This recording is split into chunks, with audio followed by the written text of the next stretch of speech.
प्रिय दर्शकों, मैं यशराज तिवारी आज आप सभी के सम्मुख उपस्थित हुआ हूँ बृहत जन्म कुंडली वीडियो विश्लेषण के कार्यक्रम को लेकर। जैसा कि आप बैकग्राउंड को देख करके समझ ही गए होंगे, ये एक जन्म कुंडली जो है ये एक 1987 के जन्म में एक युवक की है। तो सबसे पहले मैं इनके जन्म के विवरण से आपको अवगत करा देता हूँ ताकि आप भी इस जन्म कुंडली को अपने सॉफ्टवेयर में निर्मित कर लीजिए। उसके बाद में हम और आप मिल करके इस जन्म कुंडली का अध्ययन करेंगे। तो इन्होंने 8 अप्रैल 1987 यहाँ पर लिखा हुआ है, आप देख पा रहे होंगे, को जन्म लिया 12:43 दोपहर के 12:43 PM और जन्म स्थान है मुंबई, महाराष्ट्र। डिटेल्स यहाँ पर दी हुई है, बर्थ प्लेस बस नहीं दिख रहा है तो वो आप ढूंढ लीजिएगा, मुंबई, महाराष्ट्र। मैं इनके जन्म काल के पंचांग से आपको अवगत कराता हूँ। ये बुधवार के दिन चैत्र मास में शुक्ल पक्ष की 10वीं तिथि को पुष्य नक्षत्र के चतुर्थ चरण में जन्मे हैं। देवगण कर्क राशि, ये जल तत्व की राशि है और चंद्रमा ही राशिश होते हैं और कुंडली इनकी बनती है मिथुन लग्न की। तो सबसे पहले इस जन्म कुंडली को देखिए कि चंद्रमा धन भाव में धनपति होकर के शनि के नक्षत्र में संचरण कर रहे हैं और वो पुष्य नक्षत्र जो कि अत्यंत श्रेष्ठ नक्षत्र है और वो भाग्येश का नक्षत्र है। तो चंद्रमा धन भाव के अधिपति होकर के धन भाव में ही संचरण कर रहे हैं। भाग्येश के नक्षत्र में एक तरह से ये धन की स्थिति को अच्छा दिखाता है। लेकिन जैसा कि आप सभी जानते हैं कि चंद्रमा का जो स्वभाव होता है वो होता है बढ़ना और घटना, जिसकी वजह से धन के संचयन में कहीं ना कहीं सेविंग्स, क्योंकि चंद्रमा अपने स्वभाव के हिसाब से संचयन में कहीं ना कहीं कमी आते हुए दिखाई देती है। मिथुन लग्न, मिथुन लग्न ये वायु तत्व का लग्न है और इस लग्न के जो जातक होते हैं वो बालकों की तरह स्वभाव लिए हुए होते हैं। अब यहाँ पर देखने की बात है कि जो लग्न है इनका ये 29 अंश पर है और 3 नंबर की राशि अर्थात विषम राशि मीन्स ऑड नंबर की राशि। तो 3 नंबर की राशि और 29 अंश पर लग्न होने के चलते जो इनका लग्न है वो मृत अवस्था में है और लग्न का मृत अवस्था में होना कहीं से भी ठीक नहीं कहा जाएगा। लग्नपति बनते हैं बुध जाकर के भाग्य भाव में बैठे हुए हैं शनि के घर में। शनि के साथ तात्कालिक मित्रता बनाते हुए तो वो मित्र भावस्थ ही हैं, परंतु वो भी 29 अंश पर है। तो लग्नपति का 29 अंश पर ऑड नंबर की विषम राशि में संचरण करना इस बात की सूचना देता है कि लग्नपति भी मृत अवस्था में है। अब देखिए, किसी भी व्यक्ति के जीवन काल में और उसकी जन्म कुंडली में जो सबसे महत्वपूर्ण होता है वो होता है लग्न। लग्न अर्थात कि वो व्यक्ति का व्यक्तित्व, उसकी पर्सनैलिटी। तो लग्न कमजोर और लग्नपति कमजोर, तो लग्न और लग्नपति के कमजोर होने के चलते जो कि बुध बन रहे हैं, कहीं ना कहीं जातक के जीवन काल में प्रत्येक क्षेत्र में समस्याएं उत्पन्न होती रहेंगी। भले ही बहुत से योग आप इस कुंडली में देख पा रहे होंगे जिस पर हम चर्चा करेंगे, लेकिन लग्न और लग्नेश के कमजोर होने की वजह से मैंने हमेशा कहा कि लग्न और लग्नेश जन्म कुंडली में कमजोर हो जाएं तो कितने भी राजयोग क्यों ना लगे हो, व्यक्ति उसका भोग ही नहीं कर पाता। सामान्य सी बात है, किसी व्यक्ति को पेट से संबंधित परेशानी है और उसके सामने आप 56 भोग लगा करके रख दें तो वो खा नहीं पाएगा उसको। तो ठीक उसी तरह से है कि व्यक्तित्व कमजोर है परंतु उसको जो राजयोग है उनको ग्रहण करने में समस्या आ रही है। तो इस कुंडली में जो सबसे मेन फोकस रहेगा वो लग्न और लग्नेश को हम जागृत करने की तरफ करेंगे। लग्नपति का जाकर के भाग्य भाव में बैठना अत्यंत श्रेष्ठ है, परंतु भाग्य का साथ कम मिल पा रहा है क्योंकि अंश बल से वो ग्रह कमजोर है। बुध को षड्बल में भी अगर आप देखेंगे आपने बनाया होगा तो बल नहीं मिल रहा, हालांकि नवमांश में वो स्वग्रही हैं परंतु राहु की दृष्टि से दृष्ट हो जा रहे हैं, मंगल की दृष्टि से दृष्ट हो जा रहे हैं और बुध को षड्बल में भी जो बल मिलना चाहिए वो कहीं ना कहीं कम ही दिखाई पड़ता है। धन भाव के अधिपति की चर्चा तो हो गई, धनपति चंद्रमा ही बनते हैं, धन भाव में जाकर के बैठे हुए हैं और राहु की दृष्टि से दृष्ट है।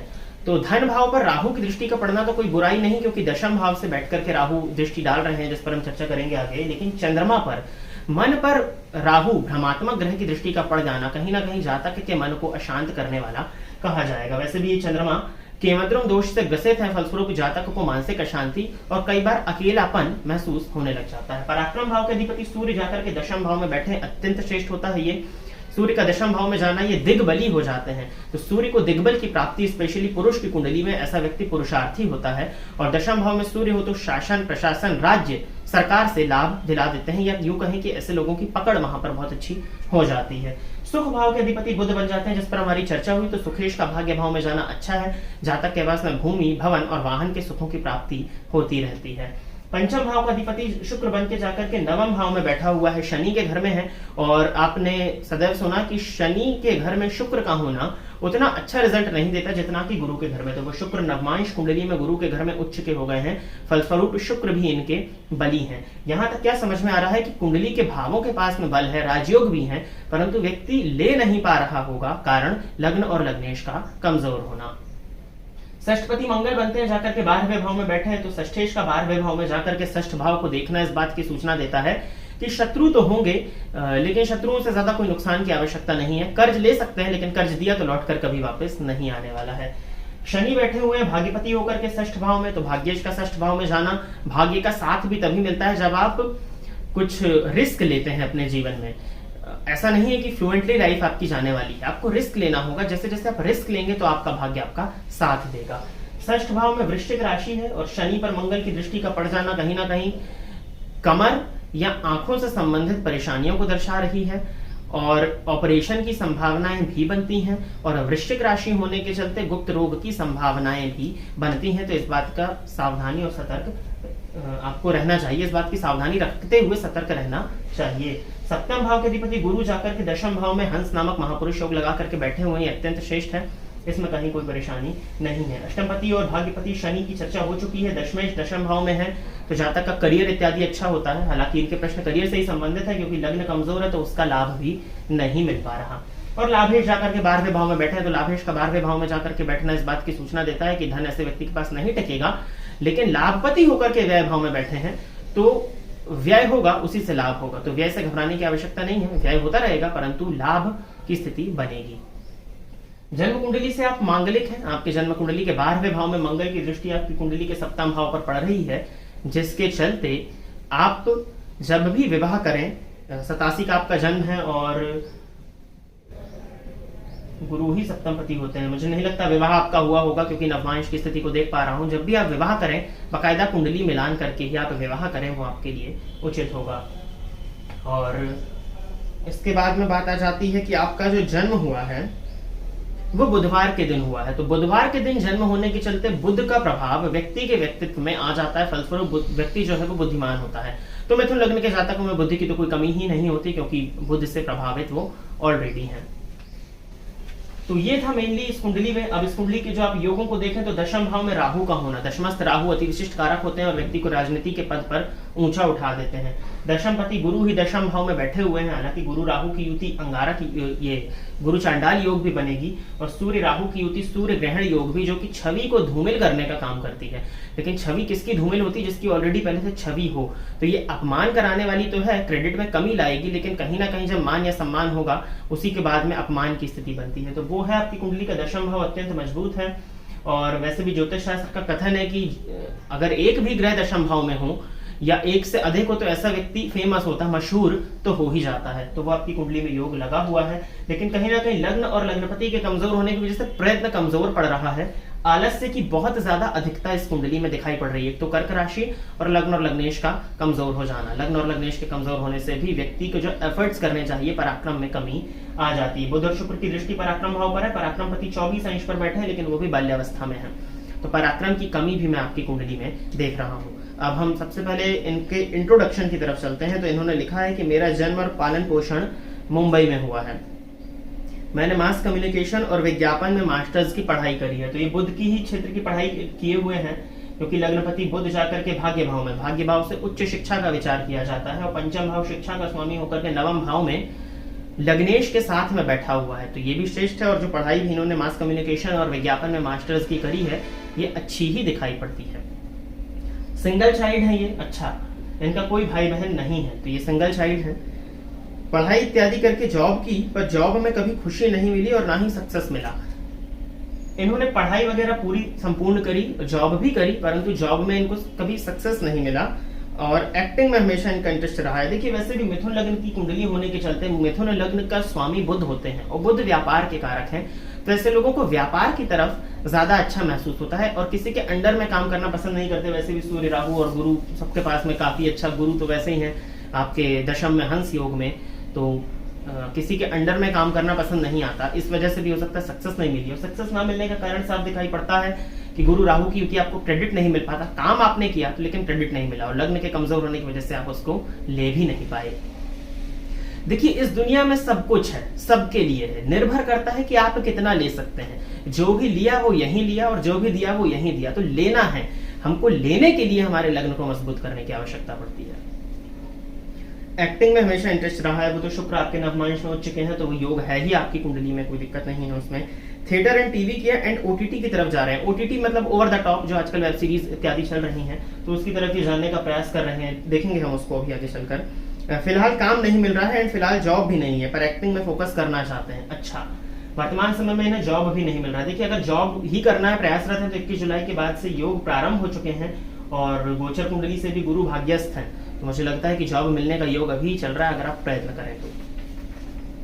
उदासीनता रहती है, उदासीनता रहने का कारण यही है कि पहली चीज तो चंद्रमा पर राहु की दृष्टि का पड़ जाना, और दूसरी चीज आपने कहा कि वर्तमान में जॉब नहीं है, और जब जॉब थी तो आप जॉब से सेटिस्फाई नहीं थे। जब व्यक्ति सेटिस्फाई नहीं होगा तो उदासीनता रहना तो स्वाभाविक दिखाई पड़ता है। करियर में इंस्टेबिलिटी है, सेटलमेंट नहीं हो पा रहा। करियर एक्टिंग में कैसा है? करियर में इंस्टेबिलिटी का कारण वही है, दशम भाव मजबूत है लेकिन लग्न और लग्नपति कमजोर होने के चलते करियर में इंस्टेबिलिटी है। आपकी कुंडली में अगर हम एक्टिंग पर विचार करते हैं तो शुक्र का इस क्षेत्र में बहुत ज्यादा योगदान है, और वो 19 अंश पर बैठे हुए हैं, भाग्यस्थ हैं, और साथ ही साथ नवमांश कुंडली में उच्च राशि में बैठे हैं। तो आपके लिए फील्ड तो हर प्रकार से सही मुझे दिखाई पड़ती है, और राहु के नक्षत्र में उनका बैठना ये भी बहुत बढ़िया है क्योंकि कुंडली मिथुन लग्न की है, दशम में राहु है, मैंने कहा कि मशहूर करा देते हैं, तो एक्टिंग की फील्ड आपके लिए है तो बहुत अच्छी। महादशा भी शुक्र की चल रही, परंतु एक एक्टर के जीवन काल में भी उसकी सबसे ज्यादा परीक्षा आत्मविश्वास की ही होती है। कहीं ना कहीं लग्न और लग्नेश कमजोर होने से आत्मविश्वास में कमी दिखाई पड़ती है। और वो नए युवक जो इस क्षेत्र में जाना चाहते हैं, जो एक्टिंग इत्यादि के क्षेत्र में जाना चाहते हैं, तो सबसे बड़ी बात यहाँ आ जाती है कि जन्म कुंडली के ग्रह योग से बस तो आप नहीं पहुंच पाएंगे। आज के समय में नेपोटिज्म मतलब कंपटीशन, और उसमें भी नेपोटिज्म सबसे ज्यादा है। तो अगर कोई गॉडफादर इत्यादि आपको मिले या कोई ऐसा व्यक्ति हो जिसके थ्रू आप जा सकें, तो उसकी संभावनाएं बहुत ज्यादा है कि हाँ आप एक्टिंग में करियर बना सकते हैं, उस कुंडली में वो योग बनते हैं। कौन से जेमस्टोन पहन सकता हूं? सबसे पहले तो बुध मृत अवस्था में है, लेकिन तब भी मैं आपको बुध का रत्न पहनाऊंगा क्योंकि बुध का रत्न आपके लिए बहुत ज्यादा जरूरी है, और जो फील्ड आपने कही है तो शुक्र का रत्न भी आपकी कुंडली में बनता है, तो बुध का रत्न और शुक्र का रत्न आपको धारण करना चाहिए। बुध का रत्न होता है पन्ना, ये बुधवार के दिन राइट हैंड की स्मॉल फिंगर में आप धारण कर लीजिएगा, सोने या चांदी की अंगूठी में, बुधवार के दिन सुबह सूर्योदय से 1 घंटे के भीतर। और शुक्र का रत्न होता है ओपल, और सक्षम हो तो आप हीरा धारण कर सकते हैं, तो इसको भी अगर ओपल बनवाएं तो चांदी की अंगूठी में, और हीरा बनवाएं तो सोने की अंगूठी में। राहु के नक्षत्र में है तो मध्यमा उंगली में उसको धारण करिएगा शुक्रवार के दिन सुबह 7 बजे के अंदर। यूके जाने का मौका मिल रहा है, क्या फॉरेन में सक्सेस है? क्या वहां जाकर के एक्टिंग कर सकता हूँ? आपकी कुंडली में लग्नपति भाग्य में, स्वदेशपति भाग्य में बैठे हैं, विदेशपति भी भाग्य में है, और परमानेंट विदेशपति जाकर के 6ठ भाव में बैठे हैं। बिल्कुल अगर आपकी इच्छा है और आप हालांकि आपकी कुंडली में दोनों ही बातों के योग हैं, परंतु फिर भी अगर आप जाना चाहते हैं तो मुझे आपकी कुंडली में योग दिखाई पड़ते हैं। लाभपति का जाकर के 12वें भाव में बैठना, विदेश से लाभ के भी योग हैं। आप जाना चाहते हैं तो बिल्कुल आपको जाना चाहिए, कोई इसमें विचारणीय तथ्य नहीं है, कोई किंतु परंतु नहीं है, व्यवस्थाएं बन जाती हैं, आपकी इच्छा है आप जाइए, कहीं कोई दिक्कत नहीं है। कौन से प्लैनेट पावरफुल है और कौन से वीक है? वीक तो आपका बुध ही है, आपका लग्नेश ही बुध हो गया है, जिसके चलते परेशानी हो रही है। और सूर्य के पास भी बल है, गुरु के पास भी बल है, शुक्र के पास में भी बल है, तो इस कुंडली में ग्रहों के पास में बल है, लेकिन लग्नपति का कमजोर। जो मैंने शुरू में कहा, सभी 8 ग्रहों के पास बल हो परंतु लग्नेश के पास ही बल नहीं हो, आप उसको ले नहीं पा रहे हैं ना, सामने सब रखा है, लेने की आवश्यकता है, तो लग्न को बल देना होगा। शादी कब होगी? सप्तमपति दशम भाव में जाकर के बैठे हुए हैं आपकी कुंडली में, और स्वग्रही हैं, और सप्तम भाव पर देखा जाए तो मंगल की दृष्टि का पड़ना, नवमांश में सप्तमस्थ राहु पर शनि की दृष्टि का पड़ जाना। जब भी शादी हो कुंडली मिलाकर के, हालांकि मैंने इसकी चर्चा कर दी। और कर्क राशि प्रयासरत है तो अप्रैल 2023 तक विवाह का योग है, और अभी नहीं करना चाहते तो 2024 में आप विवाह का प्रयास करें। आपके जन्म स्थान से नॉर्थ ईस्ट या ईस्ट डायरेक्शन से आपकी शादी का रिश्ता आने की संभावनाएं हैं, तो आप उस समय उस जगह पर प्रयत्न कर सकते हैं। हालांकि इस कुंडली में कुछ हद तक प्रेम विवाह के भी योग हैं, तो अगर आप करते हैं तो उसमें भी कोई परेशानी नहीं है, परंतु जन्म कुंडली का मिलान करके ही विवाह करिएगा।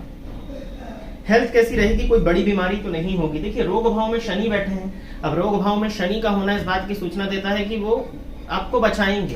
तो शनि की दृष्टि आयु भाव पर, खुद के घर पर, तो आयु की स्थिति भी, लेकिन षष्ठ शनि पर मंगल की दृष्टि का पड़ जाना, तो षष्ठ भाव आपकी कमर का है, तो कमर से संबंधित ऑपरेशन हो जाए, कमर में जोड़ों में दर्द की शिकायत हो जाए। 12वां भाव आपकी आंखों का है, वहां के मंगल पर शनि की दृष्टि का पड़ जाना, केतु की दृष्टि का पड़ जाना, आंखों से संबंधित स्पेशली लेफ्ट आई से संबंधित परेशानी हो सकता है, आंखों के ऑपरेशन की शिकायत आपको देखने में मिल जाए। वृश्चिक राशि, कालपुरुष की कुंडली में वृश्चिक राशि को गुप्तांग का भाग दिया हुआ है, तो गुप्त अंगों से संबंधित भी परेशानियां जातक के जीवन काल में उत्पन्न हो सकती हैं, तो आपको इस बात का ध्यान रखना होगा। कोई बड़ी बीमारी तो नहीं होगी, देखिए सावधानी रखिए, गुरु की दृष्टि पड़ रही है द्वितीय भाव पर और षष्ठ भाव पर, तो पेट से संबंधित परेशानी तो आपकी कुंडली में क्लियर है, वो तो होता ही होगा आपको, तो खान पान पर नियंत्रण रखिए आप। और रही बात द्वितीय भाव के चंद्रमा पर राहु की दृष्टि का पड़ जाना, ज्योतिष शास्त्र का कथन है कि इस तरह की स्थिति हो तो ऐसे व्यक्ति को ड्रिंकिंग की, शराब की लत लग जाती है, तो शराब की अगर लत लगी तो ये शुक्र पीड़ित होंगे, ये शनि पीड़ित होंगे, जिसके चलते ये दीर्घकालिक रोग की संभावनाएं आपकी कुंडली में बनती है, क्योंकि शनि पर राहु की दृष्टि भी है, अगर रोग लगा तो दीर्घकालिक जाएगा। तो अगर नशे इत्यादि की आदत है तो उसे अभी से छोड़ने की आवश्यकता है। और आपने एक प्रश्न लिखा है आत्मकारक बुध है, तो क्या एक प्लेनेट खराब, आत्मकारक प्लेनेट खराब होते हैं? नहीं, ये जेमिनी का सिद्धांत है, पराशर ऋषि में नहीं। जैसे ये सभी के लिए समझने वाला है, जैसे पराशरी ज्योतिष में ग्रहों को विभाजित किया है, जैसे आत्मा का कारक सूर्य को दे दिया है, मन का कारक चंद्रमा को, जेमिनी में अंश बल के आधार पर दिया जाता है। यहाँ पर हो सकता है लिखा होगा आत्मकारक, देखिए बुद्ध के सामने आत्मकारक मतलब जो ग्रह सर्वाधिक अंश, सबसे ज्यादा अंश पर होता है, अवस्था देखने की आवश्यकता नहीं है, सबसे ज्यादा अंश पर होता है, उसको आत्मकारक कहा जाता है। अब विडंबना यह है कि सबसे ज्यादा अंश पर तो है लेकिन मृत अवस्था में हो गया है, तो फल नहीं मिल पा रहा। तो बुद्ध के आत्मकारक होने से कहीं कोई दिक्कत नहीं, लेकिन हमें बुद्ध को जागृत करना है, बुद्ध को अत्यधिक बल देने की आवश्यकता बनती है। और एक प्रश्न आपने आखिरी में लिखा था पॉलिटिक्स में जाना चाहते हैं, तो दशम का राहु है और दशमस्थ राहु हो तो पॉलिटिक्स में से व्यक्ति को उठा देते हैं, लेकिन मैं भी वहां पर भी मैं वही बात कहूंगा कि ऐसा तो है नहीं कि आपका कोई लेना देना ना हो, आपकी फैमिली का कोई लेना देना ना हो और आप एकाएक राजनीति में पहुंच जाएं। या तो आप एक्टिंग के क्षेत्र से जुड़े और वहां से आपके राजनीतिज्ञों से संपर्क हो, या आप कुछ ऐसे क्षेत्र से जुड़े जहां पर आपके राजनीतिज्ञों से संपर्क हो, तब आप राजनीति में जाना चाहते हैं। हालांकि आपका जो मन है, जो झुकाव है, वो एक्टिंग की तरफ है, क्योंकि दशा भी शुक्र की है और नवमांश में भी शुक्र उच्चस्थ है। तो मुझे लगता है कि आपको सिर्फ एक्टिंग की तरफ ही अपना पूरा फोकस करना चाहिए, और अगर आजीविका में परेशानी आ रही है तो कोई एक जॉब लेकर के एक्टिंग की तरफ प्रयास करिए, अपने टैलेंट को विकसित करिए। और थोड़ी सी, क्योंकि राहु दशम में है तो जुगाड़ तो आप लगाते ही होंगे, तो थोड़ा जुगाड़ लगाइए, जुगाड़ लगा करके एक्टिंग के क्षेत्र में सफलता मिलने की संभावनाएं अत्यधिक है। अब आ जाती है बात उपाय की, तो बुध बहुत कमजोर है, अब सफलता चाहते हैं तो उपाय तो करने ही होंगे। तो गणेश जी का मंत्र ले लीजिए, ओम गंग गणपतये नमः, 7 माला या 11 माला रोज स्वयं से जाप करिए, इससे आपके बुध को बल मिलेगा। और बुधवार के बुधवार या बुधवार से प्रारंभ करके रोज गणेश जी पर दूर्वा अर्पित करिए, इससे भी आपके बुध को बल मिलेगा और वाणी में जो प्रखरता होती है वो भी आएगी, क्योंकि एक्टिंग की फील्ड में भी वाणी की भी आवश्यकता है और वो लग्नेश ही है, तो बुध को सबसे ज्यादा बल देने की आवश्यकता है। पन्ना पहन करके हम बुध को बल दे ही रहे हैं। इष्ट देवता आपकी देवी की आराधना करना, माँ लक्ष्मी की आराधना कर सकते हैं, दुर्गा जी की आराधना कर सकते हैं, तो देवी आराधना करना, देवी जी के मंदिर में दर्शन करने के लिए जाना आपके लिए बेनिफिशियल मैं देखता हूँ। सूर्य को जल दिया करिए और रविवार के दिन संभव हो तो आदित्य हृदय स्तोत्र का पाठ करिए और ब्राह्मणों का आशीर्वाद लेना भी, क्योंकि गुरु राहु की युति है। और गुरुवार के दिन हो सके तो प्रत्येक गुरुवार या मंथ के किसी एक गुरुवार में मंदिर में जाकर के साफ सफाई अगर आप करें तो उससे भी आपके गुरु को बल मिल जाएगा। और सोमवार के दिन शिवलिंग पर जाकर के दुग्ध अर्पित करना भी आपके लिए उचित है, क्योंकि चंद्रमा के मद्रुम से ग्रसित राहु की दृष्टि से दृष्ट है, ताकि आपको थोड़ी सी मानसिक शांति मिल सके। तो प्रिय दर्शकों, इतने ही इनके प्रश्न थे और इतना ही विश्लेषण मेरे द्वारा इस जन्म कुंडली में बनता था। अगर आपको लगता है कि मेरे द्वारा कोई पॉइंट इस जन्म कुंडली में छूट गया हो तो स्वागत है आपका, आप कमेंट सेक्शन में लिख सकते हैं। और इसके साथ ही साथ अगर आप चाहते हैं कि कोई उपाय जो इनसे कराया जाए या कोई सलाह जो इनकी कुंडली के हिसाब से आपको समझ में आती है, तो वो भी आप कमेंट सेक्शन में दे सकते हैं, वहां पर आपका स्वागत रहेगा। आज के लिए बस इतना ही रखते हैं। पुनः आप सभी के सम्मुख मैं एक नए विषय को लेकर के उपस्थित रहूंगा। तब तक के लिए इजाजत दीजिए, नमस्कार। फोन पर बात करके कुंडली दिखाने के लिए एवं ज्योतिष से संबंधित अन्य सर्विसेज के लिए आप स्क्रीन पर दिए गए नंबर पर कॉल या व्हाट्सएप करके पर्सनल अपॉइंटमेंट ले सकते हैं। अब आप YouTube के साथ साथ Facebook और Instagram पर भी मेरे अकाउंट को फॉलो कर सकते हैं, जहां पर आपको ज्योतिष से संबंधित जानकारी मिलती रहेगी।